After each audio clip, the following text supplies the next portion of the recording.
Actualidad Radio, la información nunca sonó tan bien. Es un gusto recibir en el programa a el doctor Rick Díaz. Como ha dicho Agustín, fue policía del condado Miami-Dade por más de 2 décadas, es abogado penalista, además es experto en temas de seguridad, lucha contra el crimen y lucha contra el narcotráfico. Abogado, les saludamos Carlos Acosta y Agustín Acosta. Bienvenidos, gracias por estar con nosotros. Muchas gracias siempre por la invitación. Gracias. Recuerda el documental al que me refería, ¿verdad? Sí. ¿Qué tiempo tiene de haber sido grabado? No tengo la respuesta a esa pregunta específica, pero definitivamente relata un problema, pero que no es nada novedoso ni reciente. Es un mecanismo, un modus operandi que hemos visto creciendo, porque no es nuevo, es viejo.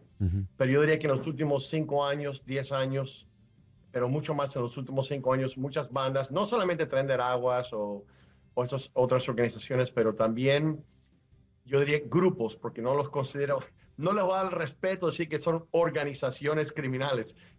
son una banda de criminales que tienen un plan y que usan ese modus operandi, particularmente, por ejemplo, con robos de carro, en este momento Miami-Dade, que no tiene nada que ver necesariamente con Tren de Aguas, no es un crimen violento, pero hay muchos de los grupos que lo que están utilizando desde COVID. Parece que es como una idea que no es tan novedoso, pero en aplicación y en práctica lo estamos viendo muy profundamente, hasta en delitos que no son necesariamente por organizaciones, vamos a decir, terroristas o violentas, sino también en delitos que son robos caseros, robos de carro, pero muchísimos en los últimos años. Eso se parece mucho, abogado, a una práctica que todavía tiene en los grupos irregulares colombianos, la guerrilla colombiana, en la frontera colombo-venezolana, pues por supuesto que son otros los niveles de los delitos que se cometen y son otros los objetivos, pero es eso, es buscar menores de edad. Incluso con algunos de ellos hacen negociación con la familia. Me llevo a tu hijo y te dejo, no sé, bolsas de comida, etcétera, etcétera. Y que esa práctica se haya comenzado a incrementar en los últimos años en Estados Unidos, da cuenta que buena parte de lo que allí hace no es de extrañar que sea, más allá del Tren de Aragua, que sea de pandillas criminales oriundas todas de nuestra región, del área latinoamericana. Les voy a dar un perfecto ejemplo. Hace apenas un año, yo estaba aquí en mi buró, mi oficina, me llama un cliente mío, ciudadano ecuatoriano, viviendo aquí en Miami, de buenos recursos, y me está diciendo, Rick, me robaron el carro, ¿qué hago? Digo, pues llama a la policía. Me dice, no, es que estoy detrás del carro. Digo, ¿detrás de qué carro? Me dice, se robaron 2 de los carros de él. Tiene una casa en Pinecrest, pues por su seguridad no lo voy a nombrar ni la dirección, pero estaban lavando los carros afuera, tiene varios carros, y estos muchachos entraron, la cerca estaba abierta, y se robaron 2 carros. Pensamos que posiblemente el acceso a las llaves tiene que haber sido por complicidad con uno de los lavadores de carro. En fin, le digo, ¿pero tú estás persiguiendo el carro? Me dice, sí. Digo, llama al 911. Sí, no, es que yo los llamé y me están diciendo que pare, que no siga el carro. ¿Qué hago? Entonces, yo digo, ¿pero qué está pasando aquí? El cuento largo corto es que él, en vez de obedecer la orden del Florida Highway Patrol, el Florida Highway Patrol, por exceso de velocidad, también renunció al seguimiento por la 826, por el área de Miami Lakes. Pero mi cliente, siendo un poco testarudo, dice, ¿sabes qué? Este no se me va a escapar.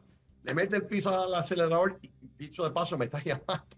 Entonces el teléfono, bueno, siguió. Cuento largo corto, cogen el carro y el muchacho es un menor de edad, 15 años. Dios. Ese muchacho, al ser arrestado, la corte lo llevaron a la corte aquí de Miami-Dade de juveniles y le hicieron así, mira, y lo soltaron. Mientras tanto, chocó una palmadita. Chocó el carro de mi cliente, hizo un daño increíble, siguieron en contra de él. Hacía un mes que lo acababan de sacar de la cárcel, estuvo detenido por un día por el mismo delito. Y eventualmente cuando ya empezaron a ponerle el apretón, pues, y todavía la cosa está un poco bajo investigación, pero básicamente hemos aprendido que el muchacho ha revelado, ya como decir, informante, de que es un grupo, una banda criminal bastante grande, y lo que están es robando carros. Y cuando le preguntaron, ¿y usted por 15 años? Dicen, ¿qué quinceañero puede ganar $2,000, $3,000 por coger un carro, manejar 2 o 3 millas, entregar el carro en una bodega. Entonces uno dice, ok, para ellos económicamente amerita la pena, no hay consecuencia. Entonces, estos delincuentes y grupos delincuenciales, no necesariamente Tren de Araguas, se han dado cuenta que it works, funciona, right? Y entonces tendremos que depender del testimonio quizás de este muchachito, a ver si existe la posibilidad que él pueda aventar y colaborar en contra de sus jefes, por decir así. Ahora Yo vengo no sé con si la... eso es crimen organizado Sí. o qué, pero está bastante maliciosamente pensado. No, y está organizado en el sentido siguiente. Estas organizaciones no roban ese carro para vender el carro, porque en los Estados Unidos un carro robado es un carro muy fácilmente de detectar, porque hoy en día hay jurisdicciones que tienen cámaras por todos lados, equipadas con un sistema de alto procesamiento de datos, donde las cámaras están fotografiando las placas de los carros y están continuamente a una velocidad vertiginosa, comparando eso con un récord ya de un archivo. Si hay un carro que está circulado como robado, más tarde o más temprano, en Miami Beach, en Tampa, en Orlando, lo van a descubrir. ¿Qué hacen con estos carros cuando se los roban? Y no son carritos baratos, son carros que tienen un valor nuevos de 40 o 50 mil dólares en adelante. Los llevan a un almacén y los descuartizan. Y entonces venden el carro por piezas, lo canibalizan y venden la transmisión, venden los focos de halógeno, los faroles frontales y posteriores del carro, y terminan ganando más dinero que lo que el carro valía en ese momento en el mercado. En Venezuela lo llaman chivera, los colombianos lo llaman deshuesadero, porque deshuesan el carro. Mira, hay 3 diferentes maneras de disponer del carro robado. El que más dinero genera es el carro que logran. Primero lo llevan a una bodega. ¿Por qué? Porque en la bodega la señal GPS no se puede transmitir. Okay. Buscan el carro y para desmantelar el GPS, lo llevan a un segundo lugar y lo dejan, vamos a decir, enfriar por un tiempo, para estar seguro de que la policía no tienen un tracker que quizá haya sido escondido en el carro. Okay. Right? Now, ese carro luego va para el muelle y entonces va en un contenedor a países como Colombia, por ejemplo, y duplican y triplican su venta en ese país. ¿Por qué? Porque en ese país no se consigue. Y si tú lo exportaras aquí a Colombia, te cobran el doble impuesto. Right? Ese es el profit más alto. Lo segundo que hacen es lo que usted dice. Lo desmantelan y lo venden por piezas. Pero hay una tercera parte que no hemos hablado que es muy interesante. Y en esto sí se puede decir que les podemos dar la chapilla de organizados, porque esto sí es genial. Lo chapean. El nombre en el gremio se llama chapear el carro. Entonces, tú robas un Mercedes-Benz 2020, right? Modelo E5. Lo tienes robado. Vas a un salvage como Sadisco en Opaloca o en cualquier otro lugar donde hacen el salvage de los vehículos y tú compras un salvage Mercedes-Benz E5 2020, right? Y lo compras por $1,000, $2,000, $3,000 o directamente del lugar o en una subasta, porque estos carros se venden en subastas. Algunos se aplastan y se venden por peso metal, pero muchos se venden porque es un total loss damage, donde como si hay una inundación, suficientemente dañado exacto, para ser revendido como un rebuilt title. Ojo. Entonces, ¿qué pasa? Ya yo tengo ese carro con un título limpio que describe un Mercedes-Benz E5 2020. Ahora yo cojo las chapillas de ese carro, porque eso le dicen chapear, con las chapillas de ese carro, las visibles, las más notorias, que es como que está en la parte enfrente del carro, en la puerta. Cristal. Porque hay otros que están estampiados en el motor abajo y eso no se pueden cambiar porque es una cosa que está fundido en el metal. Exacto. Right. Pero lo que un policía puede ver, los cambian. Entonces, ¿qué pasa? Tú andas con ese título, el policía te para y el policía corre la placa combina con el carro, el VIN number combina con el carro. Sí, no hay ninguna sospecha. Y la persona sigue con el carro. Eventualmente es posible, pero muy improbable que ese carro se va a detectar que es un carro robado y siga en circulación por mucho tiempo. No es solamente desmantelarlo y vender las piezas, depende de sus contactos, por ejemplo, en otros países, sus contactos en el puerto, right? La rapidez con que quieren vender el carro, obviamente, si tú vendes el carro por piezas, lo vendes en 24 horas. cambiando las chapillas, comprando el carro en la Es subasta, más ya lento. te demoras 2 o 3 semanas. So, todo tiene que ver también con el the return on investment, el ROI que le El llaman. retorno de la inversión. Ahora, también el tema de sacarlo del país, mucho se ha dicho que es por encargo. Es decir, le pueden encargar en Colombia, en cualquier otro lado. Mira, tráeme un Mercedes-Benz modelo tal, ¿cuánto cuesta? Tanto, ok, lo tienes aquí en tanto tiempo. Y se lo llevan. Ya. Ahora bien, No, vamos definitivamente. a pasar ahora al tema de inmigración. Ok. El gobierno americano está puesto para esto. Entonces se habla de detener y de arrestar ilegales criminales. Pero estamos hablando de que en algunos casos puede haber un muchachito de 16 o 17 años que reúna el perfil del criminal, que tenga, como decía el doctor Díaz, una larga lista de arrestos por robo o por asalto. Es menor de edad, pero es criminal y al mismo tiempo está ilegalmente en el país. Si lo deportan, las organizaciones religiosas o las organizaciones de derechos humanos van a levantar las voces de protesta porque se ha deportado a un menor de edad. Sí, pero es que no es un menor de edad de buen comportamiento, no es un buen estudiante, no es una persona que se está portando bien, es una persona que está causando un daño tremendo en la comunidad donde delinque. Entonces, si lo deportan, yo creo que lo que le están haciendo al país y a la comunidad en sí es un beneficio. Primero, yo creo que ese universo es un universo muy pequeño, pero por grande o pequeño que sea, si tú le preguntas a Trump y le dices eso, ¿sabes lo que él va a decir? So what? So what? Si tú estás ilegalmente en el país, él no está diciendo y eres un adulto, él está diciendo, y estamos jóvenes, te está diciendo, si tú estás ilegalmente en el país y cometes un delito, y fíjate que él no divide o no destaca Diferencia o no por cambia edades, ¿no? si es felonía primer grado, segundo grado, un misdemeanor, DUI, fumando marihuana en el parque. No. If you commit a crime, si tú cometes un delito, ojo, cometer un delito, ¿eso quiere decir condena? O si tú cometiste un delito, pero saliste absuelto en el juicio, hubo un dismiss, tú sabes que bajo la ley migratoria eso no es una absolución de inocencia. En la ley migratoria, esto es lo que yo quiero ver, porque nadie de esta gente que están interrogando o entrevistando, mejor dicho, a Trump y a Homan, están haciendo las preguntas que yo quisiera saber como abogado interesado.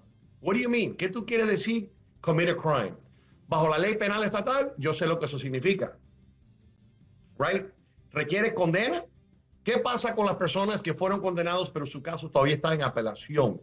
Estas son cosas que todavía no están muy claras en la ley. Lo único que ha dicho Trump y Homan es, if you commit a crime y no estás legalmente en el país, chao pescado, te vas. Como dicen en Colombia, chao pescado. Yo no sé operativamente cómo esto va a funcionar, right? Pero si estás escuchando literalmente lo que dice Trump, y si aplicas la ley de inmigración para lo que es la comisión de un delito, solamente quiere decir reason to believe. Acuérdate que para una sentencia, una condena de culpabilidad, mejor dicho, en la corte es exclusión, eliminación de cualquier duda razonable. Es bastante alto, right? Bastante alto. Bastante alto. Reason to believe quiere decir sospecha. Pero para temas de inmigración, si un oficial tiene reason to believe, sospecha, eso es suficiente para expulsar a una persona. Yo quisiera ver, y yo estoy interesado en que alguien que pueda entrevistar a Homan y a Trump. Ok, ¿cuál es el estándar? ¿Están aplicando el estándar de criminalidad en las cortes o están aplicando un estándar inferior bajo la ley de inmigración? ¿Y qué pasa con la persona que cometió un delito en el país pero que todavía no ha sido sentenciado o que ya cumplió su sentencia o que está en apelación? Yo interpreto lo que estoy escuchando como no tan específico o cerrado. Yo lo veo como muy abierto y grande. Y acuérdense que estamos comenzando, estamos en la segunda semana de la administración. Pero yo creo que sí, yo creo que usted tiene razón. Yo vi en estos días, bueno, nada más que han habido 6 o 7 días de actividad, ¿no? Desde el 21 a esta fecha, hasta 7 días, hoy es 28. Por ejemplo, había un señor que andaba en la calle en Nueva York y lo arrestaron.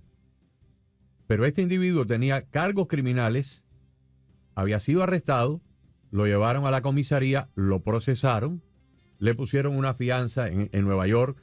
No es precisamente el lugar más estricto del país. Le pusieron una fianza de poca monta. Ni siquiera la tiene que pagar toda. Se busca un fiancista y por un 10%, 20% lo sacan para la calle. Y el tipo tenía un delito sexual, pero estaba en la calle bajo fianza. A ese lo agarraron y va deportado. No ha ido a juicio. No ha ido a juicio todavía. Right. Por eso te estoy explicando Ajá. de que es importante entender que las palabras del presidente es una cosa, la ley migratoria es otra. Y la ley migratoria facilita más aún las palabras expresas y verbales del presidente. If you commit a crime. Bajo la ley de inmigración, persona non grata, PNG, persona non grata es una persona que se presume. Ni siquiera tiene que ser arrestado para que sepas. Yo sí estoy viendo, y con ese ejemplo que tú me das, me abre un poco más la visión de que operativamente no tienes que ser condenado y no tienes ni siquiera que haber agotado tus apelaciones, right? Así es. Estrictamente bajo las definiciones de la ley migratoria, por el ejemplo que tú nos acabas de dar y por lo que creo que en la historia hemos visto, right? Mira, si tú entras en el aeropuerto MIA, right?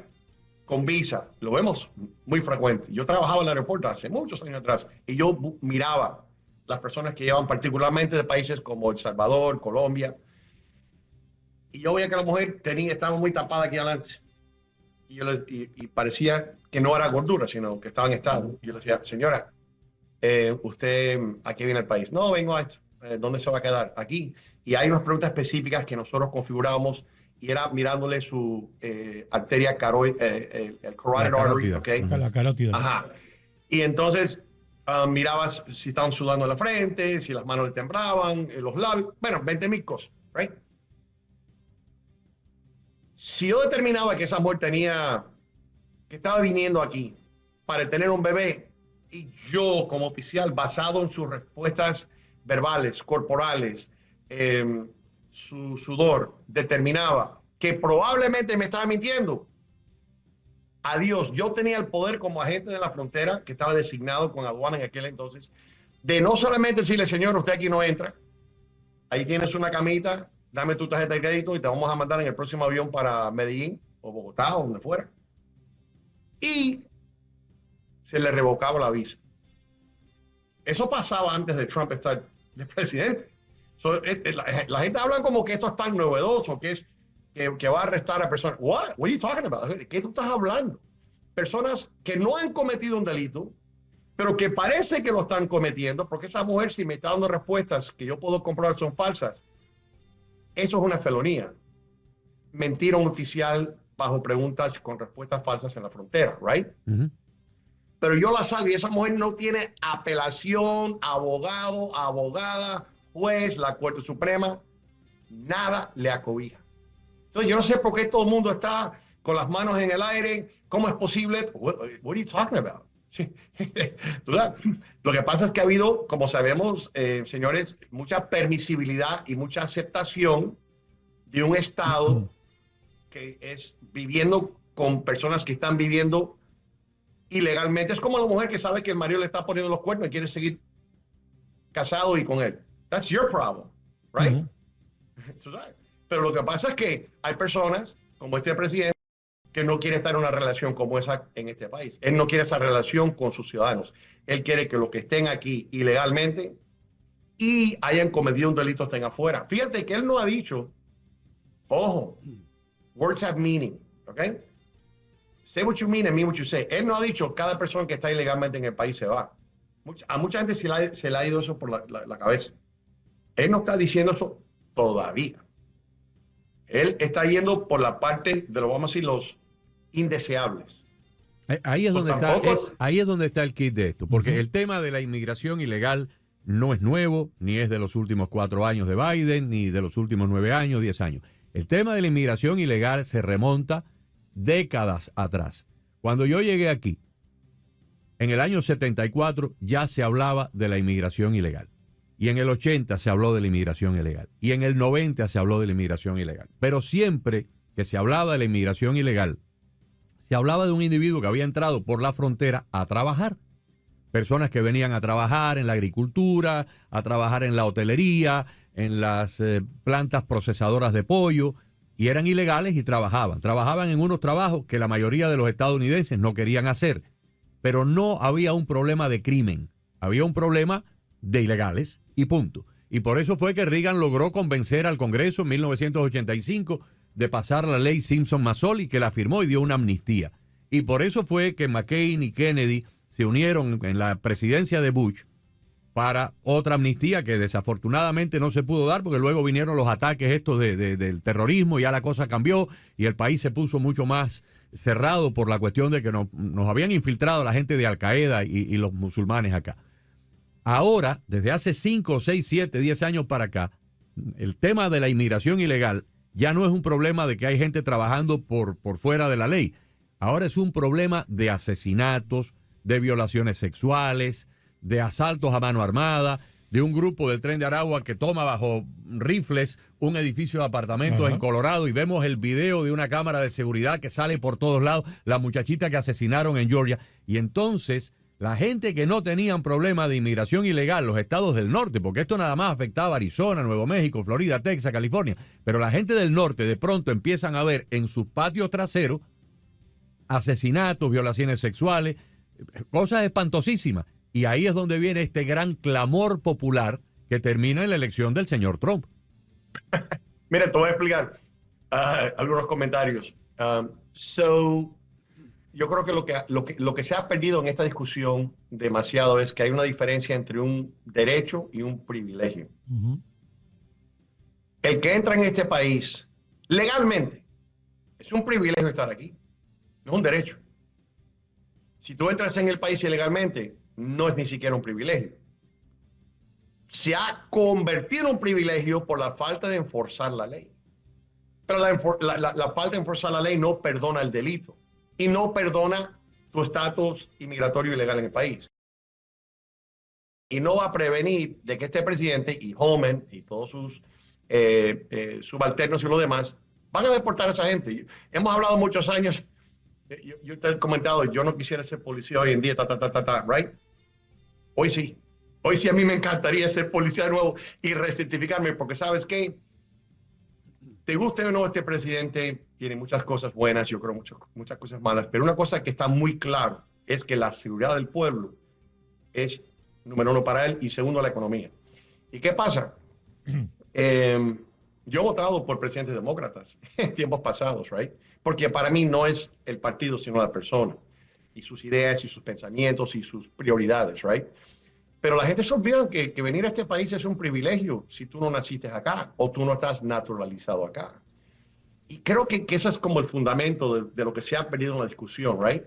No, mi derecho, ¿qué derecho? Tú sabes, vete a otro país y trata de hacer ahí lo que tú estás queriendo hacer aquí y mira a ver lo que te pasa. Right? Exactamente. So, yo no sé, yo aplaudo, a mí me gusta mucho de que él está empezando con lo que yo llamo el grupo de indeseables, right? Y para algunas personas puede ser un poco desafortunado e injusto, quizás uno puede decir, de que mira, el DUI mío es de hace 20 años, nadie estuvo lesionado, pagué mi multa, desde entonces tengo 2 hijos aquí en el país, estoy trabajando, estoy pagando mis taxes. Y esas son las personas que tienen un argumento más equitativo, más balanceado, que, pero este presidente no está diferenciando entre felonías y misdemeanors, delitos menores. La edad de lo viejo o lo reciente del crimen. Yo creo que mira, ya entiendo exactamente cómo lo están haciendo, porque escuché a Homan el otro día. Ellos tienen en la base de datos todas las personas que ellos saben que están en el país, que no son ciudadanos, están yendo a las cortes y están chequeando nombre y fecha de nacimiento, base de datos inmigratorio. Y ahí sale una lista, right? Con esa lista están buscando quién está en qué cárcel, dónde viven los padres, y están haciendo sus averiguaciones, su inteligencia, sus rastreos y lo demás. Una vez que esa persona sale de la cárcel en las ciudades santuarias, ya están yendo a esas casas. O sea, y hay algunos se van a escapar. Créeme que algunos se van a escapar. Pero para ellos poder escaparse y mantenerse escapados por 4 años va a ser muy difícil. Porque van a tener que desasociarse completamente de su familia, no van a poder trabajar bajo su nombre legal, right? Y va a ser muy difícil porque aquí en este país, como tú dices, con tantas cámaras y con tantas computadoras y los tag readers, no hemos mencionado los informantes, los chivatos, los sapos, como dicen en Cuba y Colombia. You're done, mejor empieza a empaquetar tus cosas, right? Pero sí van a haber personas, como digo yo, que los delitos no son tan agravantes como otros, pero Trump está diciendo, si tú estás en este marco, you commit a crime, you're illegal, you're out. 1, 2, 3, ABC. Él no está, y desafortunadamente, siendo honestos con la verdad y justo con la verdad, es virtualmente imposible tener un sistema que pueda individualizar el caso y el estudio de cada persona. No, ¿Sabes por qué? Imposible. Porque en la administración de Biden dejaron 11 millones entrar. Si hubieran 11 dejado entrar, millones.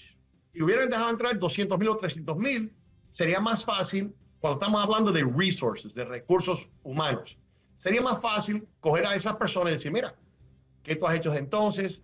Pero el problema es que es demasiado. Afortunadamente, la regla tiene que ser muy amplia. You commit a crime in this country, you're illegal, you're gone. Como digo yo, 1, 2, 3, ABC. No hay otra manera de manejarlo. Y Porque se ha salido del desafortunadamente, plato. entre los 11 millones que vinieron por la derecha y de 1 o 2 millones que entraron por el hueco de la cerca en medio de la madrugada y nadie los vio, han entrado cerca de 700,000 individuos que entraron ya con antecedentes criminales peligrosos adquiridos en sus países de origen. Right. Asesinos, 15 o 20,000 asesinos, 15 o 20,000 violadores sexuales, atracadores, ladrones, narcotraficantes, han venido. Y esta información la ha dado el propio gobierno de Biden. Así es. Hasta el 31 de diciembre del año 2023, o sea, hace un año y un mes, habían entrado 655,000 personas, 655,000 personas con antecedentes criminales que ya traían de sus países de origen. Ahora póngale 150,000 personas más, estamos hablando fácilmente de 700, 800,000 personas que han estado viviendo entre nosotros, pero son individuos peligrosos, individuos capaces de asesinar, de violar, de secuestrar, de dar un tiro, una puñalada a alguien por robarle una cartera. Y esa gente hay que sacarla de aquí, hay que sacarla. Nadie quiere tener en su casa, al lado de donde están sus hijos durmiendo, donde sus hijos montan bicicleta, a uno de estos personajes. Y si no, que le pregunten a la familia que han pagado caro con muerte de sus seres queridos. Yo le pregunto a la gente que debaten este tema conmigo del otro lado, digo, mírame los ojos y contéstame la verdad. A tu puerta llega una persona que tú no conoces, que no tiene documento, que no es tu familia, pero que tú sabes que viene de la calle, ni siquiera de Cuba o ni siquiera de México, no, de la calle, y te pide refugio en tu casa. ¿Se lo vas a dar? No quiere comida, eso me doy. Me dame una cama para dormir una noche. ¿You gonna let him in? No, ¿por qué? ¿Pero por qué? No, porque yo temo. Si tú, como propietario de tu casa, guardas el derecho de admisión a personas que tú conoces y que no conoces, right? Para entrar a tu casa, pues la obligación de Trump y de este país, porque este país se puede decir, es un país, right? Es una casa grande, right? Es un universo más grande, con fronteras. Y si alguien está pidiendo entrada, ¿por qué tenemos que decirle que sí a todo el mundo? Why? Olvídate de lo que va a matar a una persona, de que va a hacer un cargo sobre la economía. No, ni siquiera llegamos a eso.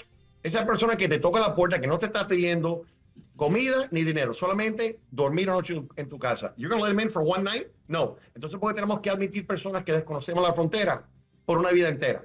O sea, es que, you know what I mean? Y de esas personas que vienen desde afuera, que cometieron el delito acá, allá y no acá, pues nada más lo sacan por persona no grata. Una entre 150 personas, si estamos hablando de 11 millones que entraron, quiere decir que hay 5 más o más que llevan tiempo aquí, que están ilegalmente. Eso quiere decir que una en 300 personas en este país está ilegal. No importa si haya cometido un delito o no.